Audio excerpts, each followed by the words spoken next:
नहीं बिल्कुल नहीं, टर्म बिल्कुल नहीं है ऐसे हाँ जी, टर्म डिवाइस होनी है। टर्म सारी गौरों से आई है। मैं आपको बताऊं, आपकी इस्लामिक हिस्ट्री में कोई जमात नहीं थी।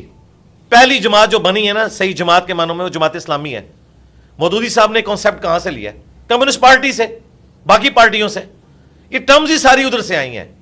ठीक है, जिस तरह अजमेर शरीफ वालों ने कोई कैमरा नहीं ना बनाया, बगदाद शरीफ वालों ने कोई कॉलर माइक नहीं ना बनाया, इस तरह मुसलमानों में ये जदीद जितनी आपको दुनिया में इस वक्त चीजें नजर आ रही हैं ना, फिलॉसफी के पॉइंट ऑफ व्यू से, ये उन लोगों की मेहनतें हैं कि जिन्हें हम काफिर समझते हैं। हमने पॉजिटिव चीजें उनसे ली हैं। वरना मौदूदी साहब से पहले 1400 साल में किसी को कोई जमात बनाने का ख्याल क्यों नहीं आया? ठीक है, क्योंकि ये मॉडर्न दौर आ चुका है। अब कंट्रीज का दौर है, अब अंपायर से कंट्रीज बन चुके हैं। जब कंट्रीज बनी है तो सुप्रीम कोर्ट की टर्म क्या है? ये अजमेर शरीफ वालों ने बताई है आपको? हाँ बताएं। हाई कोर्ट ये देवबंद शरीफ ने बताई है। सिविल कोर्ट ये बरेली शरीफ वालों ने बताई है। क्या बात करते हैं, हर चीज आप उनकी इस्तेमाल कर रहे हैं। तो इसलिए जज्बात से हट के ना इल्म, ये चीजें हैं जो लोगों को सेकुलर बना रही हैं। वो वाला सेकुलर जिससे आप नफरत करते हैं, ये चीजें जो लोगों को एथियस्ट बना रही हैं। क्यों?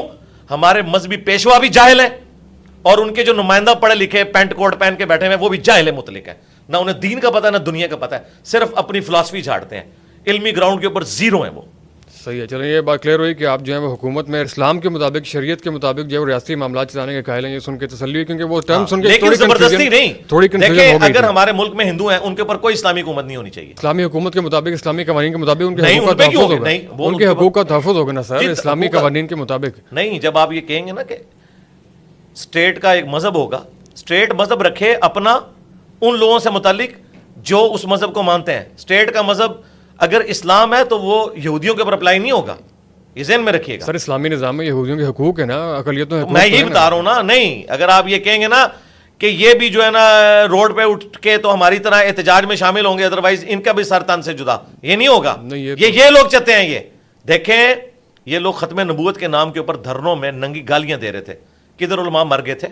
इनकी जुबान को लगाम देने वाला था एक बंदा बैठ के गालियां देता रहा। सारे उसके धरनों में बैठ के हमारे सियासी लीडर भी उसका साथ देते रहे।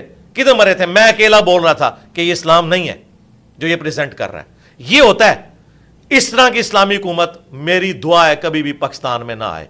हम इस तरह की किसी इस्लामी हुकूमत को, किसी इस्लामी निज़ाम को सपोर्ट नहीं करते जो फिरकों का निज़ाम हो, जिसमें दूसरों को राइट ना हो और वो अपने मर्जी का इस्लाम थोपे मुसलमानों के ऊपर। अल्लाह ना करे ऐसा इस्लामी निज़ाम तो कोई ऐसी सियासी जमात जो कि जिसका कोई फिरका वारी से कोई ताल्लुक नहीं है, अगर उसको किरदार मिले और वो इसको प्रैक्टिस करे बिल्कुल ग्रेजुअली, हिकमत के